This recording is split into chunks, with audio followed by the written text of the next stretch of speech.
I think women need each other to have those conversations. Otherwise, you're stuck in your head. Welcome to Let's Talk, ladies, Conversations Across Generations. I'm MB Roberts, an author and journalist, and this is a podcast where we talk to women from their 20s to their 90s about a bunch of hot topics. We ask questions, share experiences, and learn from each other. And it's not just about older women giving advice. We want to know what younger women are thinking too. So let's get talking. So how important is friendship? How important is female friendship? And how important is female friendship as you get older? The answer to all of these is very, very, very. Jane Fonda, we all know Jane, right? Who's 88, and Lily Tomlin, who's 86. They have been close friends for over 50 years. Here's what Jane said about what their friendship means to her. Women's friendships are very different than men's friendships, and they're very important to our health. Because you guys, you kind of sit side by side and watch sports or cars or women. Women sit facing each other, eye to eye, and they say, I'm in trouble, I need you, can you help me? You know, we're not afraid of being vulnerable. So I want to be friends with both Jane and Lily Tomlin. I really hope that happens. And I also want to be friends with our guest today, who I'll introduce in a moment. I'm lucky enough to have a lot of lifetime friendships. Pals I grew up with, went to high school with, college with.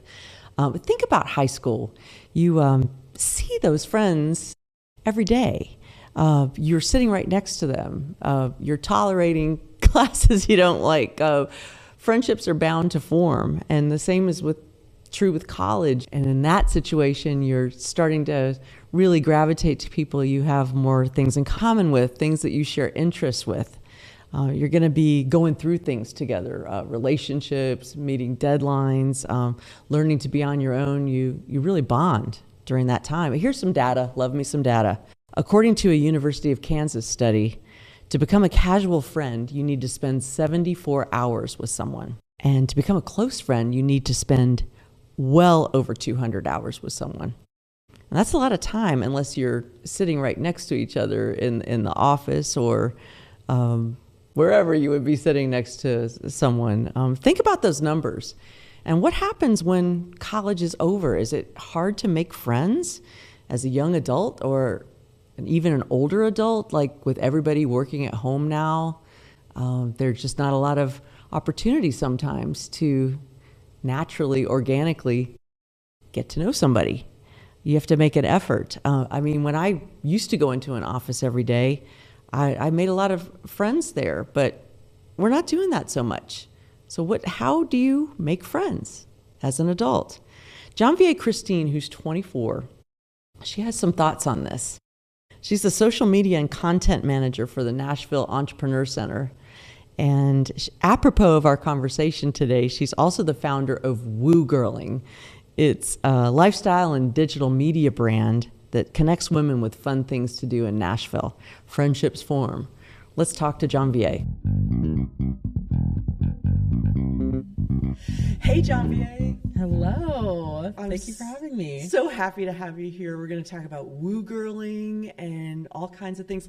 Let's jump in there. I mean, if you live in Nashville, you know the term woo girl, but people who don't live in Nashville might not know what we're talking about. So can you explain where the title Woo Girl comes from and then what your business is? Sure. Yeah. Woo Girl comes from the bachelorette parties that you see downtown. They stick their heads out of these huge party buses and they scream, woo, all day long. Totally. So I don't know where that nickname came from, but yeah, in Nashville, we have so many bachelorette parties. And, so many.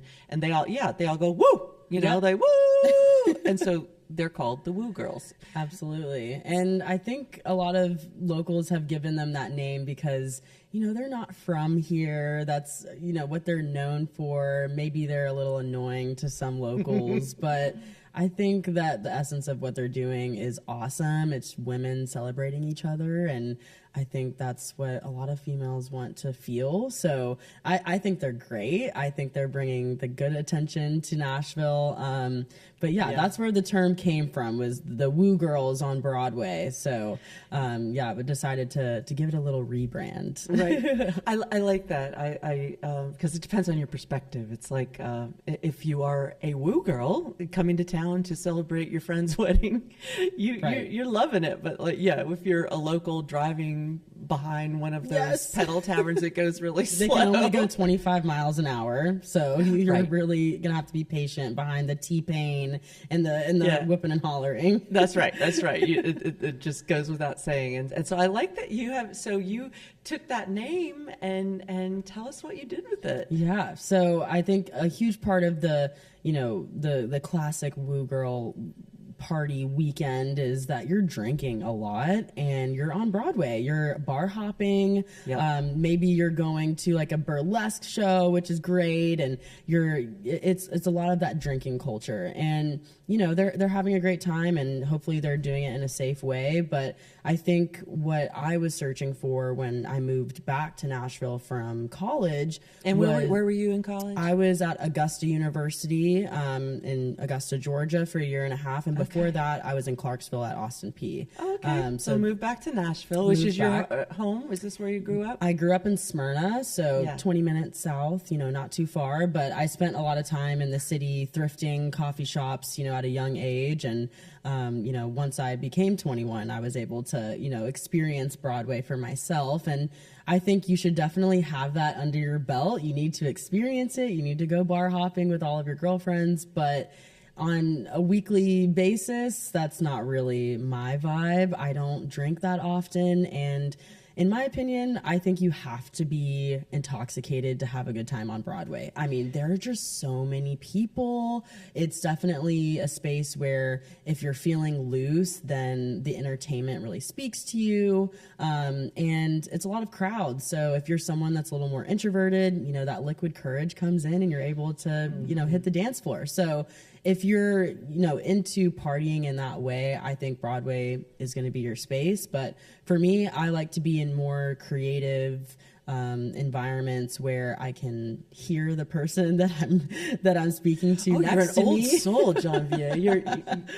You're an old soul. So tell us what the spark was. Like, how did you have the idea to start Woogirling specifically? Like, were you looking for friends, or what were you looking for? Yeah, so I played volleyball in college, and I started my volleyball career really seriously in high school. And I had always had a creative spark to me. Loved drawing growing up. I loved playing with Legos. I loved creating things. But once I started to become an athlete, and that was more of my life, that's what I dedicated my time to. And when you are a collegiate athlete, that's where all of your time goes. Oh my gosh, right. You practice in the morning and exactly afternoon, 6 a.m. workouts, practices before all of your classes. And then you have, meetings with your teams, and then on top of that you're traveling every weekend, and it's really taxing. I played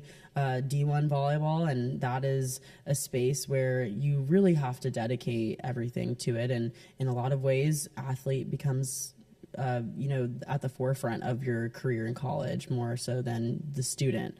And so I feel like because I was so committed to my athletic career, I didn't really have an outlet to be creative and express myself in that way. And I graduated in December of 2024, and I came back to Nashville that December, and I was looking around and I was like, I don't see a clear space for me to practice these creative things that I want to do, or brainstorm about these things that I want to do. And so I spent a long time by myself creating Woogirling, and I think that alone time was much needed. I needed to just figure out what I wanted and do a lot of imagining. I think that visualization really helped me figure out what I wanted to create and also the new version of myself that I wanted to be. You know, post grad, like everything is open to you. And, you know, I had a few interviews lined up, you know, before graduation that fell through. So it was just, you know, it wasn't linear. And I'm a bit of a control freak, even though I'm very type B. But I wanted to control where my life was headed. And I was really passionate about marketing. That's what I studied, digital marketing. And so I was like, you know what? There's no way I'm going to let my degree go to waste. So I'm going to do something with it. I'm just going to start creating, just put myself out there. Pardon the interruption. We hope you're loving this episode, but we hope you'll just take a moment to follow, subscribe, and comment on the podcast wherever you're listening. And follow us on Instagram, Facebook, and LinkedIn. All of this really helps us. Now back to the episode. And so that started with trying to figure out what spaces in Nashville felt like home to me. And one of the first places that felt that way was Fido Cafe in Hillsborough Village. And I remember being... That's closed now, isn't it? No, not yet. Oh. Not yet. They still have like 2.5 years. Oh, do they? Yeah. Oh, I thank you for not letting me spread a rumor. Yeah, no, Okay, they're still open. I read the headline only and ran away and cried. I know. And the Nashville scene, they had interviewed me about Fido Cafe because that's where I had essentially built Woogirling. I was going You had in there. meetups there? It was a lot of just the ideation phase was in Fido. And so I was going in there almost every single morning. My full time was coaching volleyball at that point. So my 9 to 3 p.m. I was able to make my own schedule, which was really great. And then, you know, that evening time I was coaching. So I would go into Fido, I would sit down and get on Canva and Pinterest and really try to figure out the world that I wanted to create for myself. That's where it started. And then I was like, what is a nickname that I could give this community? And of course the Woo Girls came up. I was like, this is the only thing that I think Nashville has for local women. So I was like, okay, I'm going to take this name, I'm going to rebrand it and show people how to woo for local businesses and creatives here and safe spaces for women. And so I was just documenting the places that I was going that I personally felt safe in. And it started with planning my birthday party. I was trying to figure out which dive bar we were going to end the night at. And I was like, I need a jukebox. I need some kind of sporty activity, maybe darts or pool. And so me and my best friend, Maddie, we started bar hopping, but not in the Broadway kind of way. We were like, what has the vibe that we're looking for? So on a random Tuesday night, we went to like 4 different bars, and all we did, we walked in, ordered a Coke at the bar, walked around, tried to see, what we liked about the space, if it could accommodate, my birthday party.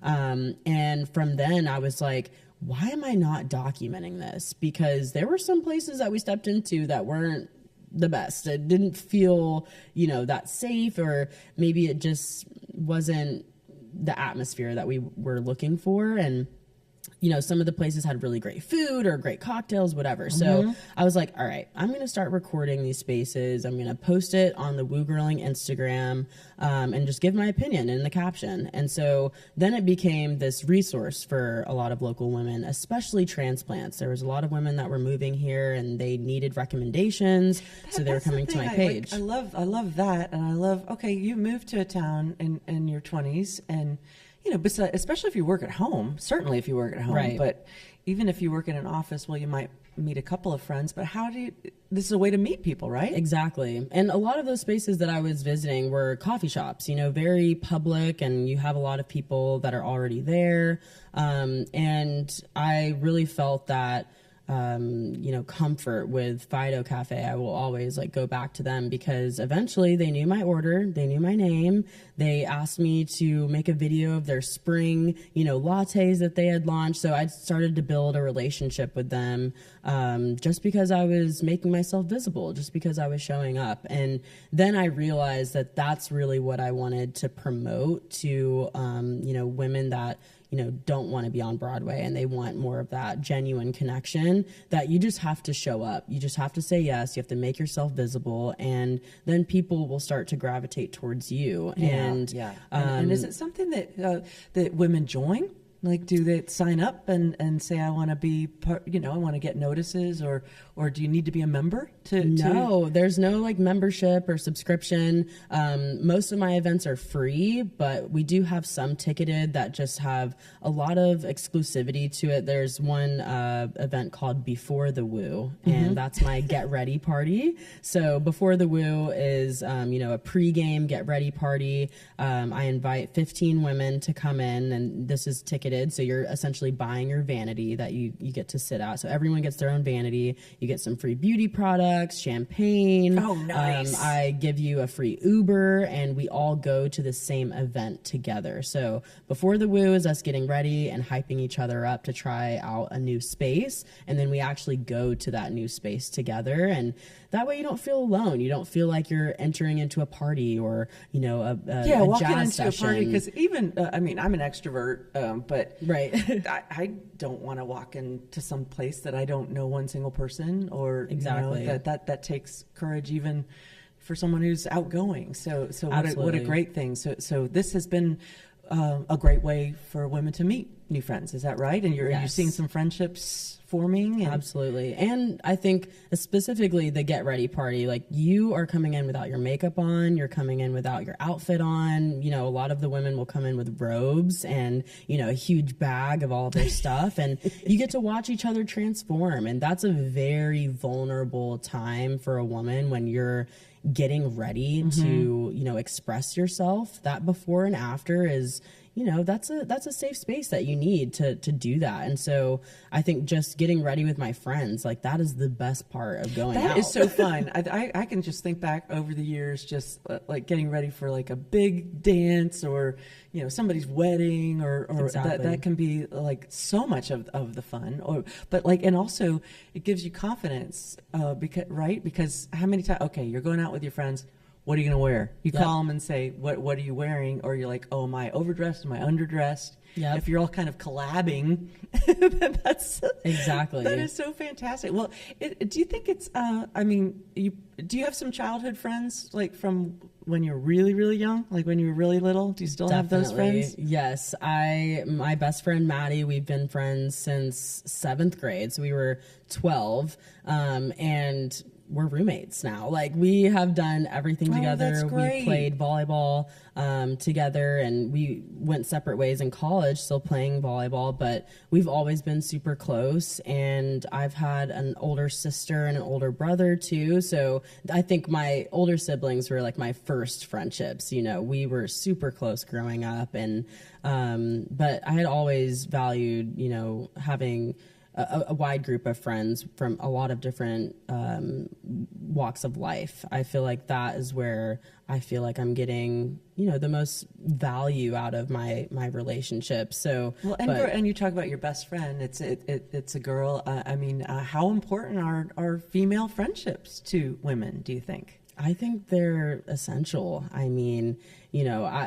Some people will think that there's like the common denominator of being like a man hater, but I know we're not trying to leave you guys out by saying female friendships are important. Yeah, but you can't relate to anyone else other than our fellow women. And, I think a lot of the times through female friendships, you get a grasp on your life, and that's where you're able to share your perspective and your opinions and have someone validate that or give you a reality check. And I think that's the honesty that you'll find between women. And, comparing with male friendships, it's more on the surface level. They can talk about sports and current events and things. And I'm like, I'm trying to talk about my deep traumas and how we can, be creative and proactive on how to like heal that inner child. And I think women need each other to have those conversations. Otherwise, you're stuck in your head. And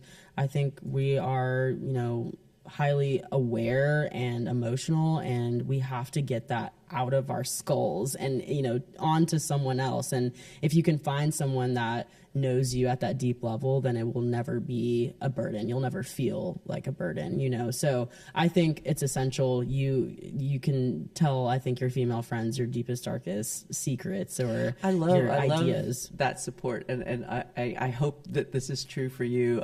You know, you're in your 20s. When I turned 60, I got together with a group of friends I had reunited with at a reunion, and we were great friends in high school and early college.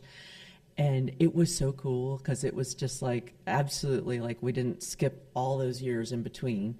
And it was just so supportive. It was just, there wasn't, I mean, maybe, I don't know, maybe in your 30s or your 40s or just everybody's different, but there just was no competition at this point. Yeah. Like at this point in our lives, we had all lost a parent, or, you know, there were a couple divorcees in our group. Just people had been through it, and there was nothing to really impress each other with. Right. And it was so satisfying. So I hope that you find that well, I mean, because other than having a cool group like yours to belong to, how do you meet a friend like a girl? Like, do you feel, you know, they, like I've read before, like adult friendships are hard, and it's like you meet someone you like and you sit, you know, maybe at yoga class and say, hey, do you want to get coffee after? Right. I mean, do people think that's creepy, or do they run away from you, or are they like, will they be responsive? Is that a good way to meet people? I think so. I feel like I've made a lot of friendships with people that are working in the environments that I'm in. Well, when you're showing up alone, you know, those are the people that you're greeting. So might as well see if they have the same interest as you. I mean, they're working in a space that you want to be a part of. So, you know, going back to like the coffee shop thing, like I've become friends with a ton of baristas, and I don't think of them as the barista that I see every morning. Like now I am going to the park with them. I'm going out with them, and now they're a true friend. So I think that's a great starting point. You know, just if you're showing up to spaces alone, really get personal with the people that are, you know, of service to you. And then you can kind of see how you will ground each other in those conversations instead of it being so transactional. Yeah, right. Just make sure to have a conversation, you know, not just, you know, hold yourself back. Exactly. Put yourself out there a little bit. Like, well, what else do you get from friendships? Like, I guess there's all kinds of friendships, aren't there? Like, that's something that I've learned is, you know, sometimes, like, let's say you have a work friend and, you know, you just have lunch together, but that's probably as far as it's going to go. Right. Maybe, you know, and are you, like, I find that that's okay, that this kind of friend is someone I call in the middle of the night, and, you know, or, you know, I would go and rescue by the side of the road. Right. Other friends are, you know, just, I mean, it's cool to have.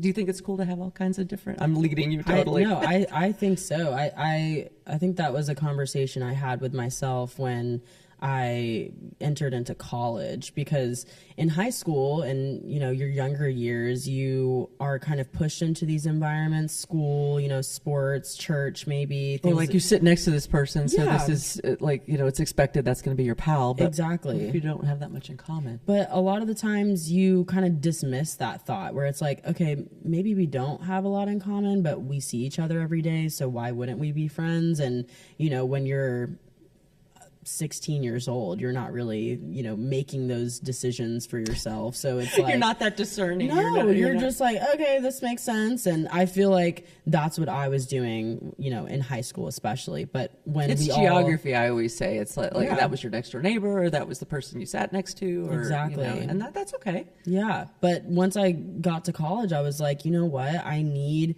people that are going to push me. I need people that are, you know, motivated by the same things. And I got really picky.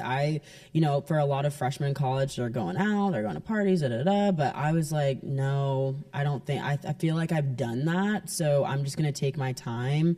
And then now, you know, post grad, being back in Nashville, I've gotten really specific on the type of women that I want to be around. And that's usually like a creative, entrepreneurial, you know, very active and extroverted, and they gravitate towards me too. And so I've realized that, okay, this person is great if I need brainstorming. You know, like we can go get breakfast and talk for 3 hours on how we can, you know, create a business plan. And there are other friends that I can just go bowling with and not think about anything. And they make me laugh, you know, and, you know, it's like that belly laugh. And those, I think it's knowing what you need, you know, and how you need to be comforted is really important. You know, it's always like, if you can love yourself, you can love others. Like if you really know your needs and how the people around you can work with you and they're willing to work with you in that way, then you can start to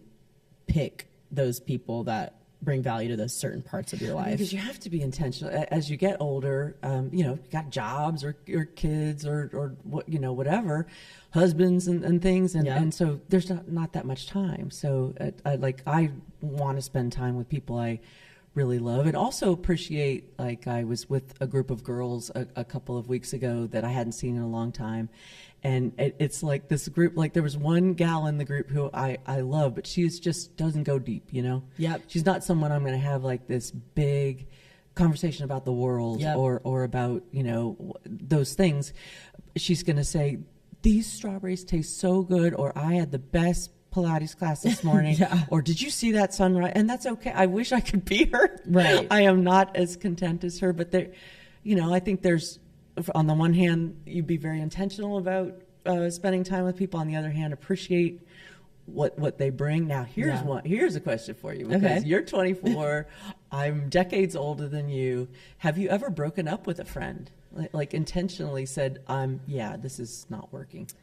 Yeah, I you know, I feel like it didn't feel like a breakup. It felt like we were drifting apart. Just kind of let it happen naturally, or it's crazy because I actually was a bridesmaid in her wedding, and I think because we had spent some time away from we were roommates at first, and you know, I transferred to a different college. We spent some time away, but I had always planned to be her bridesmaid in her wedding, and she had grown a lot and had become, you know, very successful in her career, and she was getting married at a young age. And you know, I'm 24 now, and I don't plan on getting married anytime soon. And this wedding was 2 years ago. So the headspaces were a little bit different. And that's not something that I really, you know, was worried about on my way to this wedding. But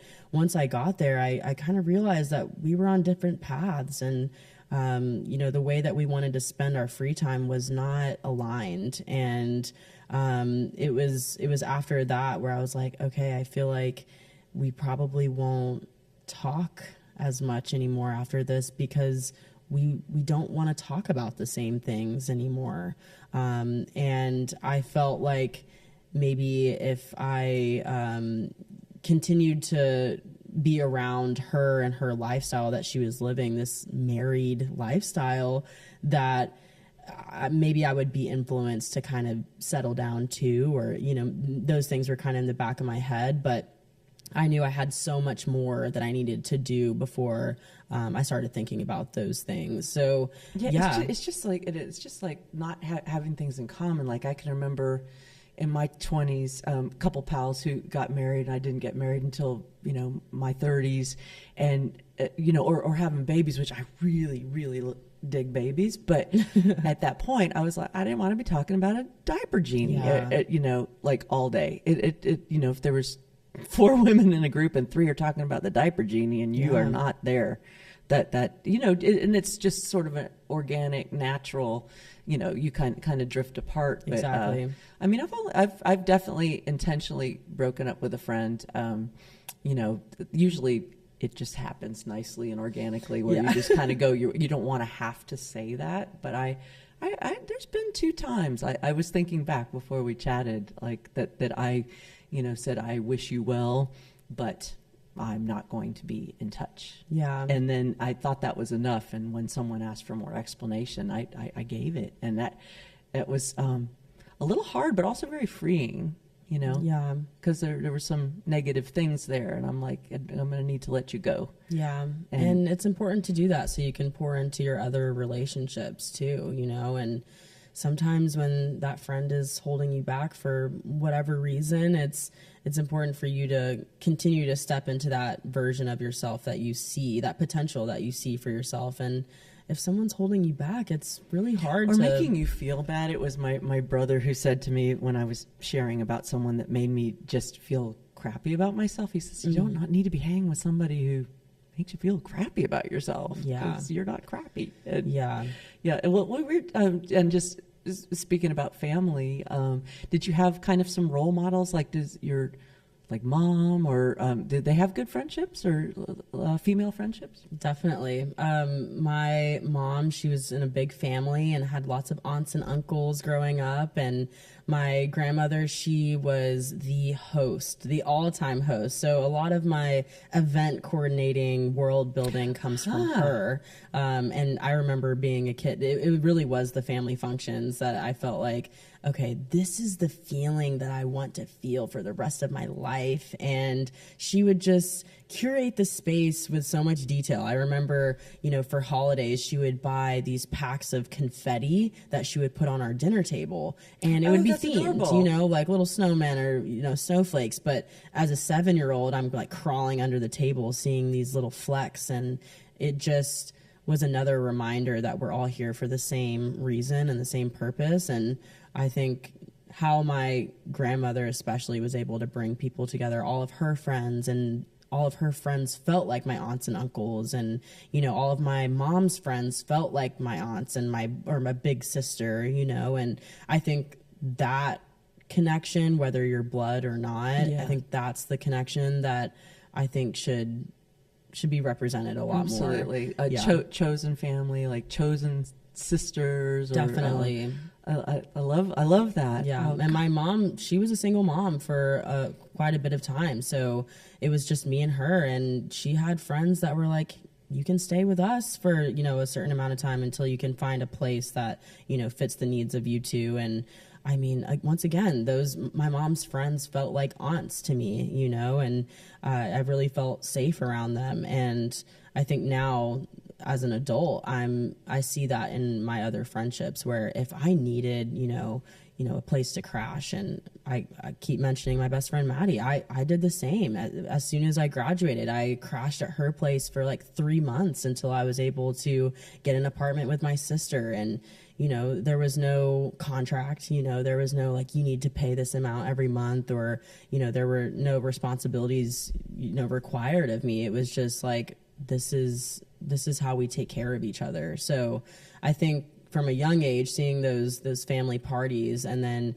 now seeing that kind of replicated in my own life, is like, okay, I'm actively choosing the right people that want to take care of me unconditionally, because we all want to connect and, you know, have that chosen family, like you said. Yeah. So, oh, what a great goal. I hope it goes that way. Well, I think you're creating a great space for new friendships with women in Nashville, and you've got a good lens for your own life. So thank you for talking to me today. I love talking to you about this topic, and I hope we'll be friends. Oh yeah, you're a woo already. I'm so excited. Anyone can woo. Anyone can woo. Well, I'm going to woo. Please do.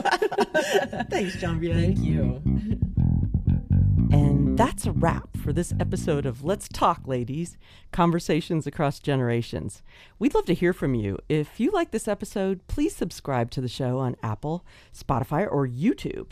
And you can comment on the episode on any of these platforms. We love the feedback, and it also really helps us with sponsors. So leave those comments. We so appreciate it. And follow us on Instagram and Facebook. You can also send us an email at ltlconversations@gmail.com. Or leave us a voicemail at 629-888-3542. See you next time on LTL.